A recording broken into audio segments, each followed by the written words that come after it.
All right, everybody, here we are. Happy Monday. We're back this month at the closing table on a matinee edition. Yes. First It's, one it's a ever. rarity.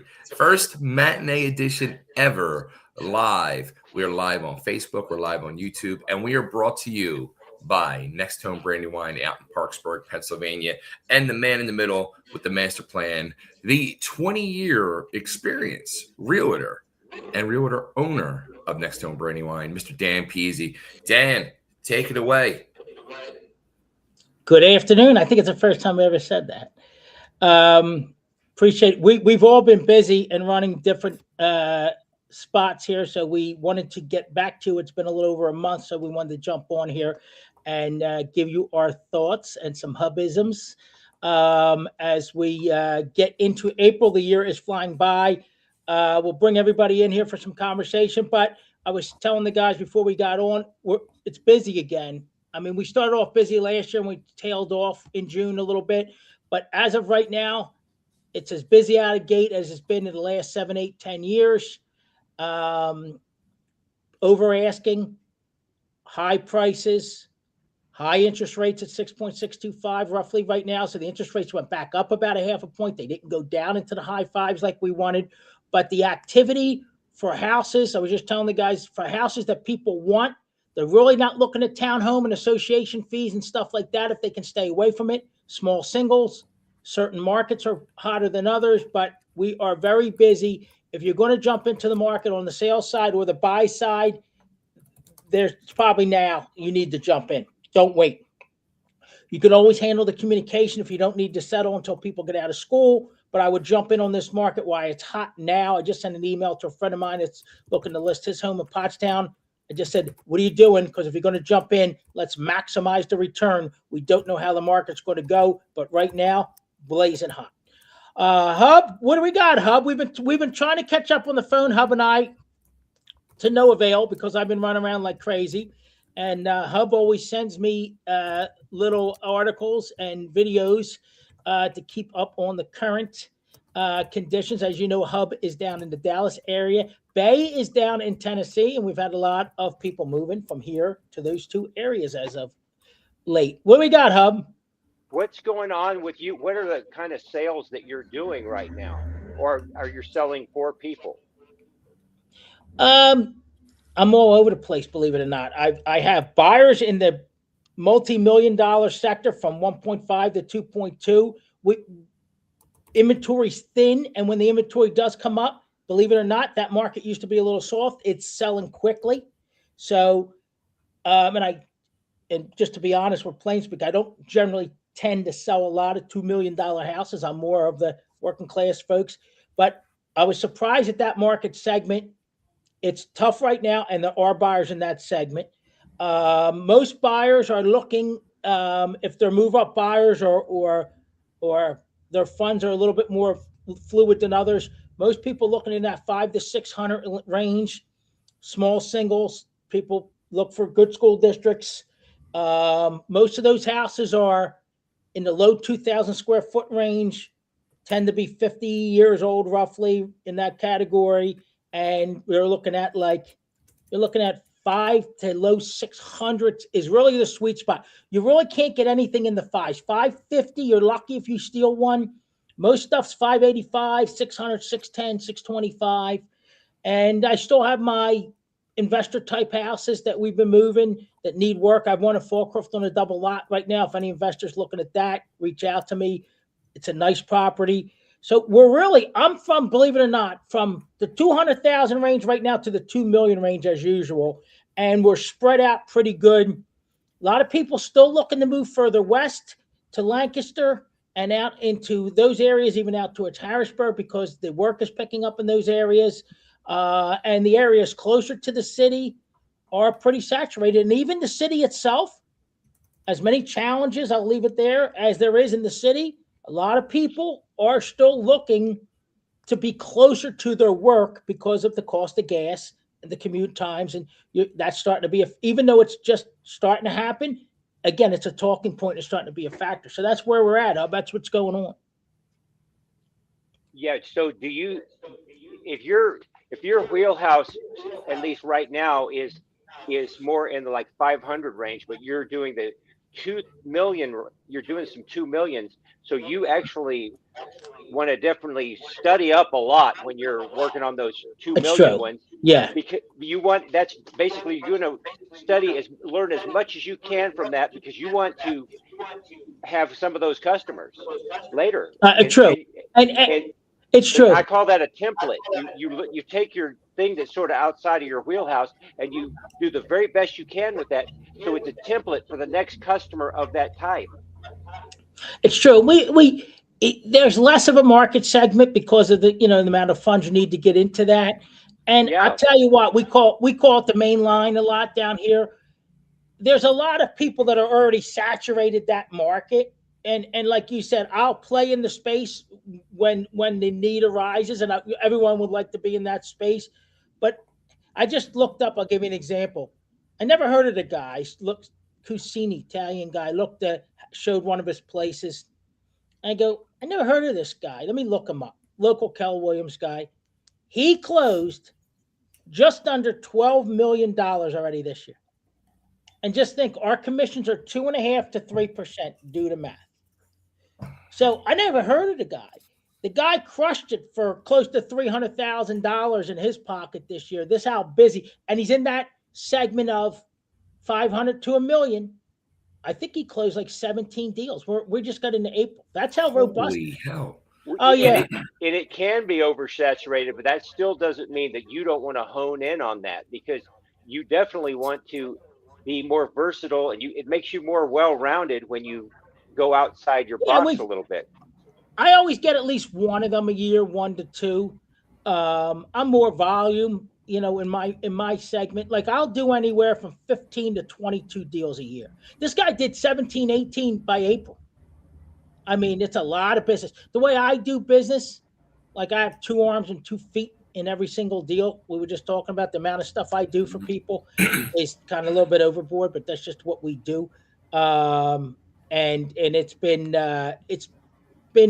busy. I mean, and there's less people in the service side of it to get to the table now, to support people, and even in the townships to do the inspections. So we're running into some time walls because they just don't have enough people doing what they need to do along the way in these transactions, because a lot of people were let go, people are cutting back. So there's a lot of, you need a little bit more time in these transactions right now. Dan, let me ask you this, and I said to you before we went live, I had a question for you, because we were talking about, because you were telling me how busy it is right now. And the thing that I was kind of shocked when you said that, because I'm noticing, and I've said this before, every month, I get those emails from Redfin, and I look at them and I check out what's available in my area and all that. But I'm noticing over the last month, in almost every email, 1 or 2 of those listings is reduced, which is something we haven't seen in years. Is it because people are not busy, houses aren't moving? Like, why are things now? It's mispriced. They tried to push the envelope too far, right? Okay. And I have friends that do that, where we've been going steadily higher every year. Sure. So, for example, around our area here in Philadelphia, new construction price per square foot for a new construction house in the mid-tier is around $500 a square foot. So if you bought a 2,000 square foot house, it's about $1 million. So that's on a brand new construction house. I just looked one up. A friend of mine used to work with us. His office puts one up on Ship Road. Looked it up. Okay. It's a rehabbed property. It's a smaller square footage, and she's got it up for $570 a square foot. It's overpriced. I mean, you have new construction pricing on a resale. I understand the area is good, but what's happening, I think, is people are testing the waters to see who's biting. Like, you try different bait when you're fishing. Sure. Because sometime you'll try a shrimp instead of the worm, and it works. We're seeing some hit and miss. So, and I will say the zip codes have a lot to do with it. From a buyer's perspective, what that buyer considers a more desirable area versus somebody else, you know, again, like I push the envelope a little bit in Fallcrofton areas that I have an affliction for, but maybe the consumer doesn't see the value in that location. What you're seeing with these ones that are being reduced, Dave Stinson, my boy, he used to say, everything sells at the right price, which is like a simple term, but like what he's saying is if you have it overpriced, the consumer's going to tell you by not buying it and you having to lower the price that they don't feel that house is worth that price because you're not getting any offers on it. You can't put the house up and move it, he used to say. So pricing, when that price comes down to a level where the consumer thinks that there's value in it at that price, you're going to see the offers come and you're going to see movement. I think we're seeing price reductions because I don't know out of the gate every year why we keep pushing the envelope on house values. They're getting it. My opinion personally as a consumer, let's stop paying it and let the prices come down, right? Why are we overpaying every year? Stupid numbers. I used to sell row homes in Fallcroft for $50,000. They're now selling for $250,000. Wow. It's too high. They were built in 1950. It's a 75-year-old brick row home, 1,100 square feet. I was just saying, what are they 235, like? Those, you know what they are? They're Warner West row homes. They're air lights from the city. The reason you're seeing down hours, and we have down hours, because somebody. I look at price per square foot. I look at the current surrounding marketplace. I look what somebody's asking for a house doesn't mean that's what's sold. Somebody might be asking 1.1, but the highest price ended up being $990,000. Well, Mary said it that John had his up for 1.1. Did he get it? Did it close at 1.1? Where's there a seller's assessed? What was the real closed price on the house? Then you can get a better idea. I swear right now, and I might be ignorant, but I don't think so. They're just picking a goddamn number and throwing it and seeing if it sticks. Yeah. And some of it's sticking. I bet you more than 40% sticking. So why not try it? I try to give people real information, but if you put it up too high, and then it gets what they would consider stale and doesn't sell right away, you might run yourself into a situation where you're getting less than what it was worth because you didn't price it right up front. That's always been the moniker. But I see people. Some people are getting it because certain locations, the demand is high. Well, it's like the sports card business. I'm involved now. I'll pull a card for somebody, and right away they're like, "Oh, what is that worth?" And it could be like an autographed Patrick Mahomes card, and I'll be like, "I'm not the Bible, but I think $1,000." And they here's what they instantly will take a screenshot as I'm holding it.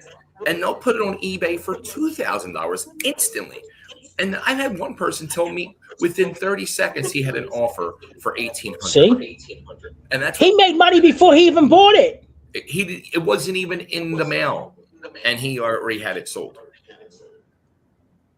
for $800 more than what we thought it was worth. The people won't tell you; they'll show you by their action whether they're going to buy it or not. And that can also be a problem in the long run, because the longer you list it, the more it has a record on it, and then it has a record, and then the seller's going to be looking at this and saying there's something wrong with this house because it's been changed. The price has been changed a whole bunch of times. It's true, and there is perceptions, not reality, when it comes to that. A lot of times, I'll give you an example. I have one that needs a rehab. It's a Dutch colonial, about 2,100 square foot. It borders on Fallcroft and Glen Olden. Needs a complete rehab, but it's on a double lot. It's a 50 by 120 lot. So it's 2 25 by 60 lots. So now we thought there was some value in the double lot. But if the township doesn't let you do anything from a builder standpoint with the 2 lots, a buyer might not see value, financial value. It might be value just to have the land, but financial value in land and improvements and putting a structure on it on the second lot. And it might, and I just told the guy's son this, what we thought might be bringing value, if the township doesn't allow them to do anything and they like to push back, might not actually net us what we thought the value was in the double lot.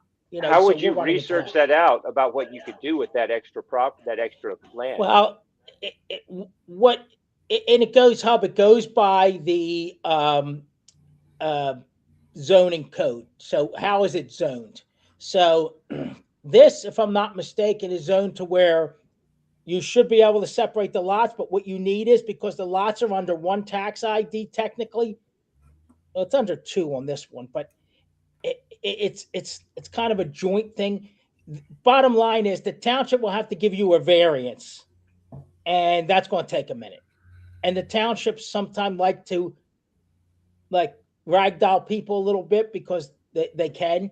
So you need to, so it takes time. So time is money. If you're an investor, you want to go in knowing when you go in that you're going to be able to do this. And we just had one that was, I just talked to Bo, and we were, my guy that owns this building and his boys work for me. We were talking.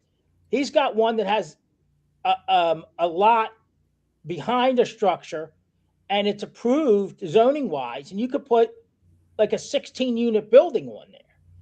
So that the township has something to say, but that zoning's already there for it to be done. You're going to have to get the permits and do all of that. Well, they had a buyer. The buyer fell off because the buyer didn't want to wait. They wanted to settle on it. The seller wanted to settle on it, but the buyer wanted to wait until he got all his stuff in line to say it was 100% a go.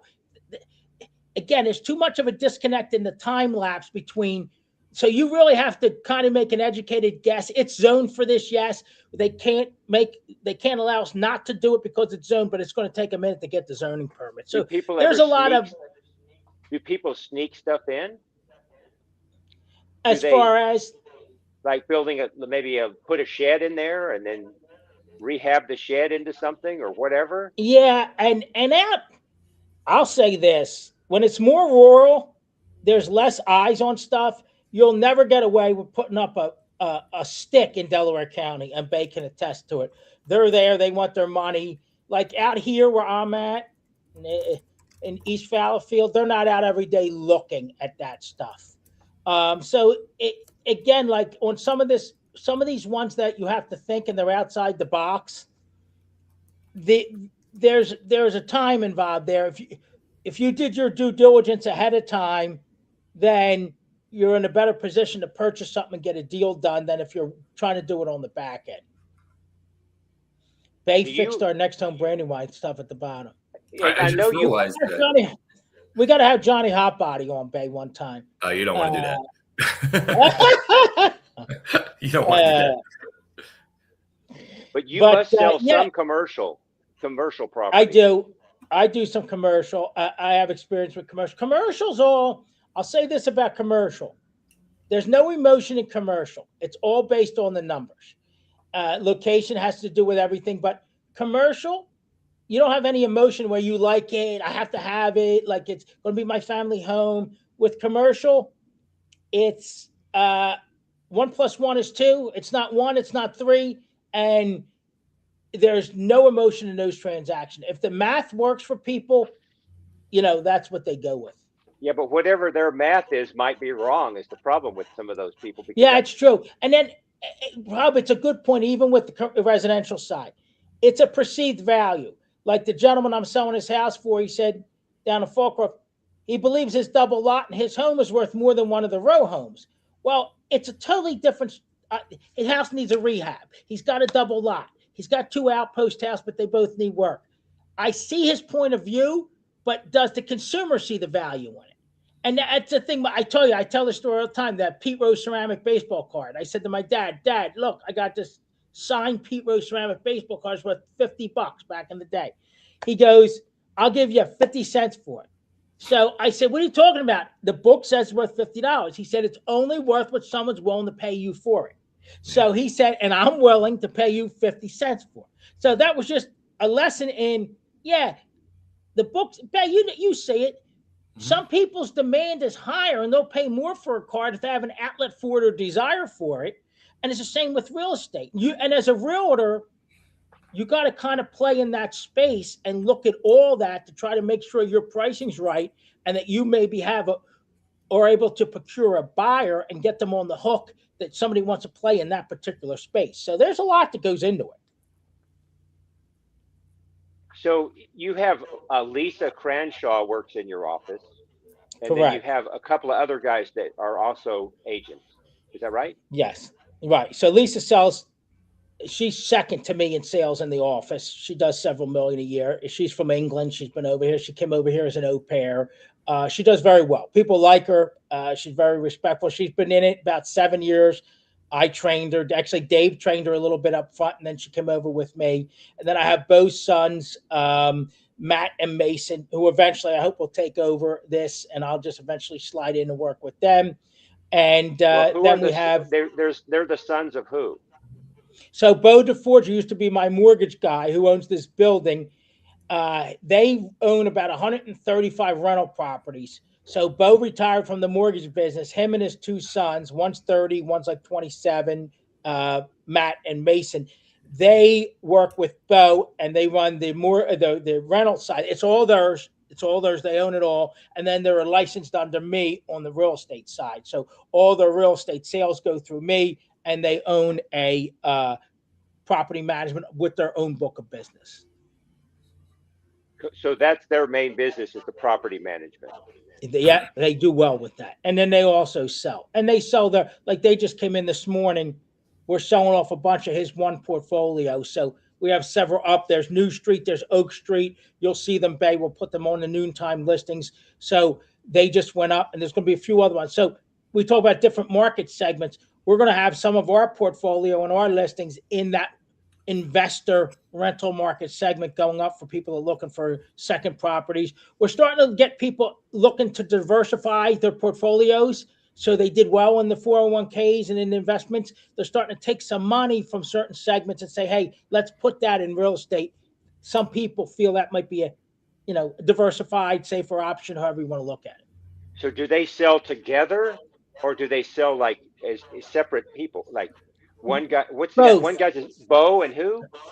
And both his sons are Matt and Mason. So they sell together a lot. They'll do co-list stuff together on their deals.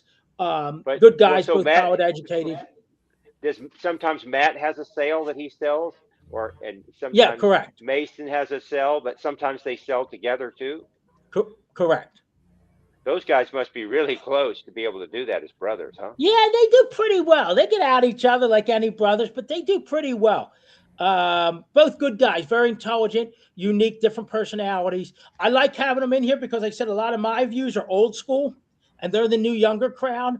So I love to get some insight from them because, like, I might see things a little skewed because, I'm more of a Dave guy, old time guy. So I like having their input because it just gives you a little bit more diversity in the office as far as get some of that young thought process in them. And we've seen that with our president. He's got a lot of young people working, and he always has a lot of young people working with him. He's got his kids, his son-in-law, all these kind of. Yeah, and they talk about some of that, even like when these, like, not political, but when he was it's not running political at all. His son helped them like get on Joe Rogan and some of those exposure things that we wouldn't think of. Yeah. That's why Matt came in here this morning and we had a nice conversation. Some of the views on what they're saying, because a lot of their people are going to start to buy, right? That's a 30-year-old segment. That's a segment you want. Yeah. My people are starting to get out and downsizing, I tell you though, on a whole, the pricing blows my mind. The prices are outrageous and people are buying the stuff. So you really got to make a lot of money to keep up with today's market. Very hard to find a first-time home buyer. But the people that are buying are people that have to buy. They you know what, though? Hub, they're buying all over the place right now. There's a lot of people sat on the sidelines and they are buying, like you said, because they have to finally get into something. But, Bay, I was telling you before, your old development in Aston, those older townhomes, 400, man. They're hitting 400 now.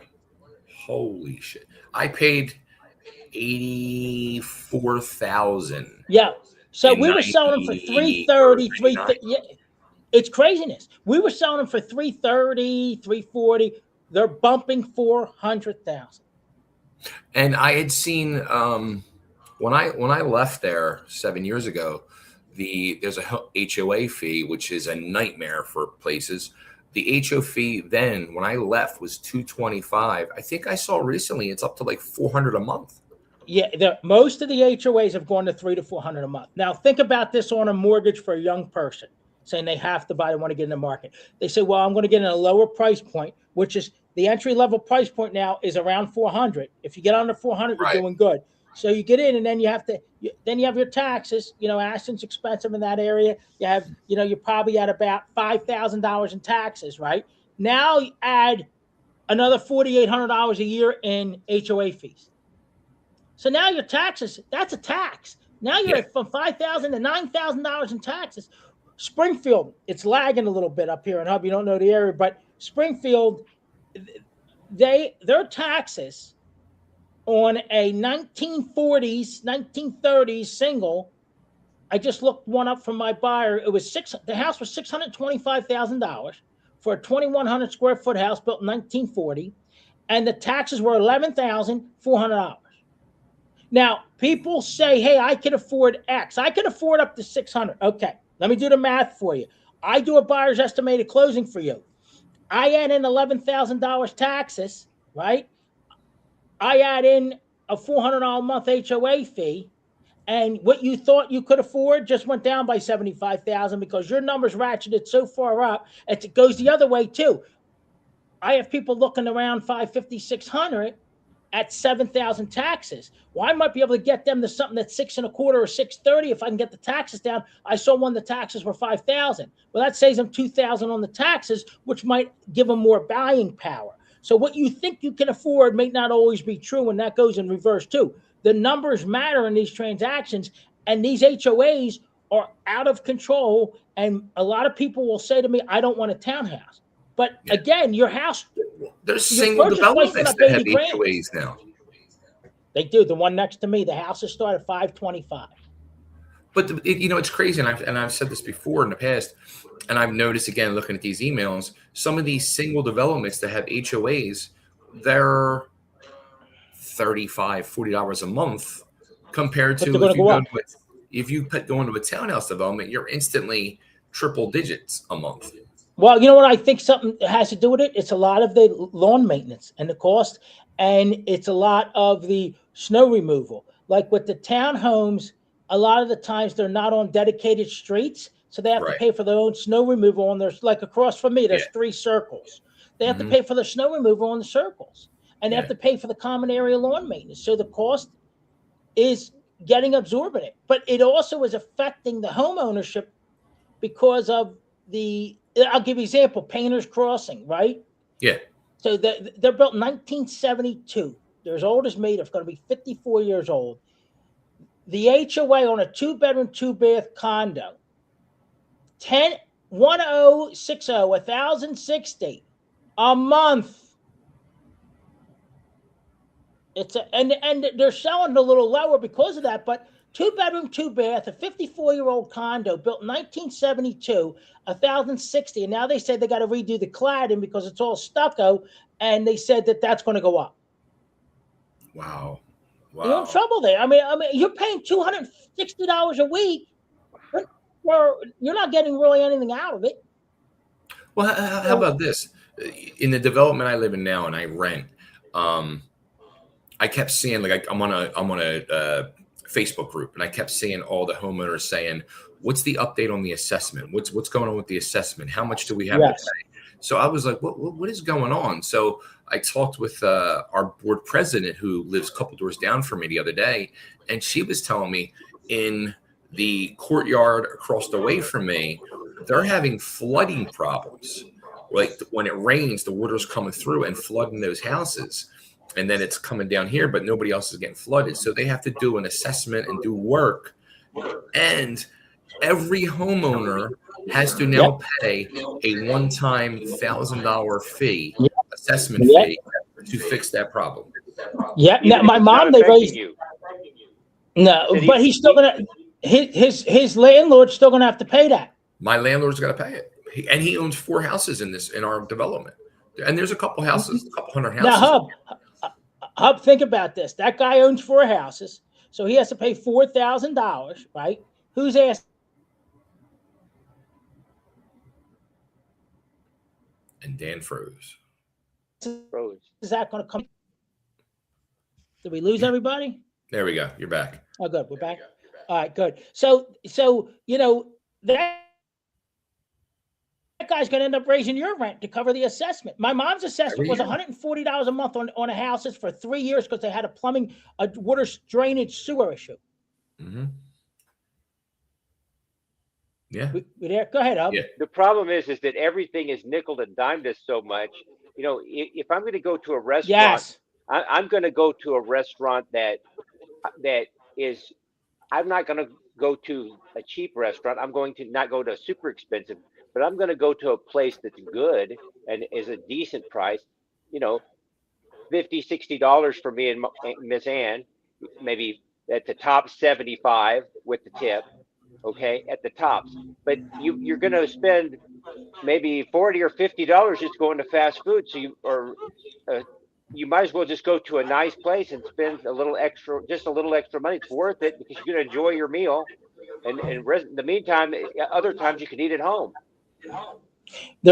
I follow Las Vegas closely, and they're speaking a lot about that in Vegas about the price commensurate with the service and how people are choosing to spend their money. And they talk about the food side of it. They're taking a lot of the buffets out and they're going to food courts.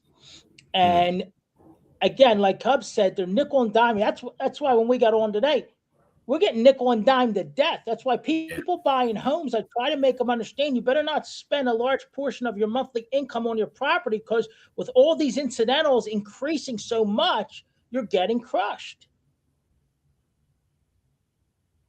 Well, remember the guy that was selling the used new cars, and he was saying that people will do anything they can to lower their monthly fee, their monthly payment to be $80 every single month. They're worried about that extra $80. That's because the average price of a car now, a car payment is about $800 per month.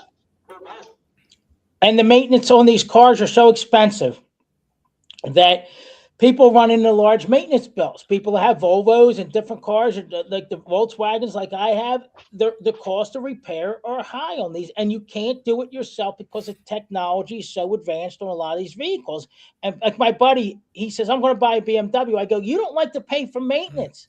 You're not, you have to change the oil every 3,000. You got to change the transmission fluid every other year. You're going to have added costs that you don't want, because of the over engineering on these vehicles. They did say, Hub, my buddy that works at Dodge, 800, he's got more than 30% of his people paying over $1,000 a month. It's crazy. What's interesting is I did watch a video, and it was a video of all these different suburbs in the Philly area, but they didn't talk about the suburbs you're talking about. They're talking about, the only one I recognize the name of that you talk about is Lansdale. Lansdale, okay. Yeah, that's a 500. It's a lot of townhomes and single car. But is that a popular one for you? Well, it's a little, so you don't know the area. So it's a little north on the turnpike, but it's an area that it's almost like a Doylestown, a Jenkintown. It's been one of those solid areas. We were further closer to the city. That's probably a good, what do you say, Bay? 60 miles from the city, probably? Yeah. Well, that's where a lot of the young people are raising their families now. You know why? They want work. I'll tell you another reason why. Allentown, that area up there in the Lehigh Valley, there's a lot of work up there. That's why people are going to Lancaster. They're going out to where the state capital is in Harrisburg, because there's work, and it's a little bit cheaper to live. You look at around where we grew up. It's not, even 69th Street is as much deferred maintenance as there is there, Bay. The houses are still going for way more than they should in those areas. But it's the convenience of being close to the city. Well, we got a lot of people moving out. Another thing, Hub, real quick, people need to feel safe. And in those areas, they feel like it's a safer area to live. Well, a lot of the YouTube experts claim that like everything's overpriced and things are going to come down. They're going to come down. Yeah, but Hub, they've been talking about this shit for 5 years. You're right. I don't disagree with their premise, Hub. I'm waiting for it because as a like somebody that says I want value, I ain't seen shit come down. If I saw the prices of some of these houses, I tell them, there you go. I'm not paying that price. That I'm going to sit here and bring that price down. Hold on. We got a hub. Somebody is out back or something weird's going on. Oh, this might be like your car fire day. Yeah, right. What's going on, sir? This is private property here. Here we go. Okay, you want me to show you how to get out of here? Okay, just go this way. Where are you going to?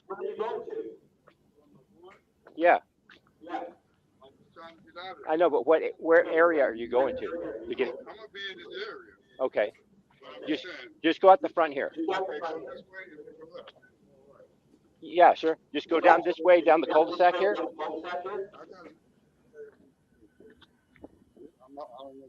What's your name? Christopher. Okay, so just go out the gate there, sir. Yeah, and Forest Lane is straight up that way. Okay, just keep going straight. Yeah, if you no, you want to take a right at the first street and the left at the second street, and you'll get straight to Forest Lane. No, go out here, take a right, and then a left, and then you go straight. Can't make it up. Where'd we find him? Just go out here, take a right, and then a left, and you'll be go straight up to Forest Lane. Okay, but you say I'm taking the right, I gotta keep going straight. 5 times. Okay. God bless This is America. Thank you, man. Thank you. People are they be like looking at me like I owe them money. I'm like, all I asked you was just I'm trying to get over to these people here. I thought maybe you stay here or you've been around here that you could tell me where I could go. Well, everybody's looking for money, ain't they? Yeah, but you know what? I'm broke. Well, Oh God, here we go. doing good. Keep up the good work, sir. Nice to meet you. Just go straight out here, take a right, and then take a left. And, Take a left. oh, that's your left hand. Okay. Hub hijacked our. Take a right. Yeah. Jesus And then a Christ. left. Yes, sir. Okay, thank you. Okay. God bless you. God bless. Imagine the people on Facebook saying, "What happened?" I know.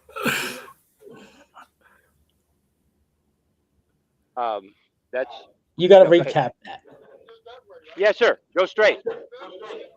No, There's no a clue. right Total and then a 6 left. times. Yes, Hey, sir. Bay, this is what I talk about.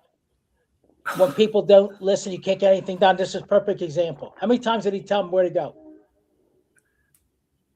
So he just came onto your property, Hub. Yeah, but that never happens. Never. Because my property is way back from the cul-de-sac. It's even too far from the cul-de-sac than it would be if it was a house that was built in here. Nobody ever comes in here. But all of a sudden, I'm looking out the kitchen window, and I'm seeing a head walking by the kitchen window. I'm like, what the hell is going on? The guy couldn't remember which one was his left hand and his right hand. He didn't even know. Was he a contractor? No, sir. He's like a homeless person or I something. was gonna say he looked. Yeah, he sounded Yeah, homeless. but your You hear what neighborhood. he's Your not a neighbor. neighborhood. Go ahead. No, your neighborhood. Do you have people that wander around of that? Not very. No, Unfortunate not all right. situation? Yes, in my neighborhood, some, because everywhere in Dallas there are bad apartments around Dallas. You could be in I got you. You're going to have everywhere in Dallas. This neighborhood is literally what you were talking about. We're 500 and up in this neighborhood, and that's because these houses were built in 1980, and they are the top of the line. They are at that time. These are like these were the top of the line houses at the time. Now I'm not talking about for families.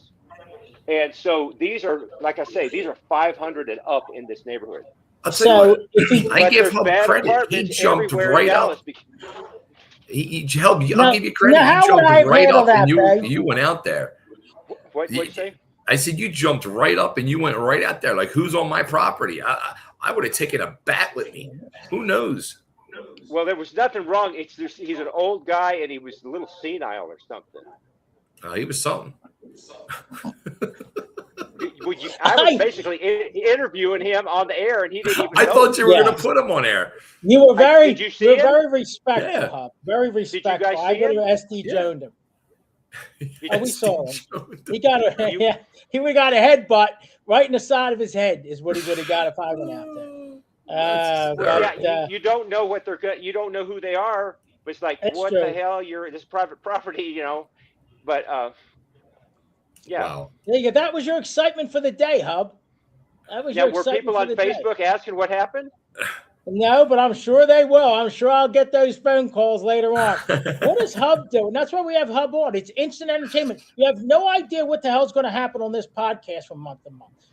It keeps us on edge. We had no script this month because everybody's been so busy. So Hub gave us a little bit of entertainment there as we wind this thing down. It this wasn't month. purposeful at all. It was not. No, we had a. You I had to notice how tell him- respectful Hub is. I had to tell him 3 times which his left hand is right hand. Yes, we know. And listen, if he did have a job, you could have gave him a referral to Next Home Brandywine, and we could have got him a nice Next Home agent in the Dallas-Fort Worth area. Hey, if he was watching us, all he could have did was just share the link out and get 4 tickets. Yeah. To a See Lancaster that? Yeah, I Stormer know. game. Well, that's what I wanted to talk about next year as we're going to wind down here in a few minutes. But yeah, all season we have these tickets. I was saying, you don't realize how much fun it is until you go up there. A lot of people like Lancaster take the family for the day. This year we forego our right field wall signage. Our seats are going to be branded with Next Home logos on them, so you're sitting in a nice, comfy vinyl wrap seat with my logo on it. Danny did the design for us. We are going to be the Next Home Stand. You get it? Next Home Stand sponsor this year. So every time we're advertising for the upcoming Stormers Home Stand, Next Home's your primary sponsor there for that. I was telling the guys before, free parking. Who has free parking? Nobody, just about nobody. They run $5 seat specials. You can get tickets from me all season long. Just let your friends and family know. Next Home Brandywine. And they have cheap eats inside. We were talking. They have Fuddruckers. They have the stadium's designed so nicely. If you have young kids or disabled kids like I do, you can walk the whole stadium all the way around and still watch the game while you're keeping people busy and active. And they have terrific beer gardens and little pocket segments of the stadium that are really relaxing and a lot of fun. Subaru sponsors the beer garden down the right field line. You could sit in right center field, which is another great spot, and have a drink. They have Hess's Barbecue. So it's really a cool spot. They're always competitive. They won the championship 2 out of the last 4 years. It's a feeder league to Major League Baseball. A lot of guys get picked up mid-season, AA, AAA. A lot of guys used to be in MLB. They still want to play a few years. Sean Dunstan's son plays on that team. He used to be with the Cubs. So it's a really cool, and I do a lot of minor league stuff, a really cool atmosphere.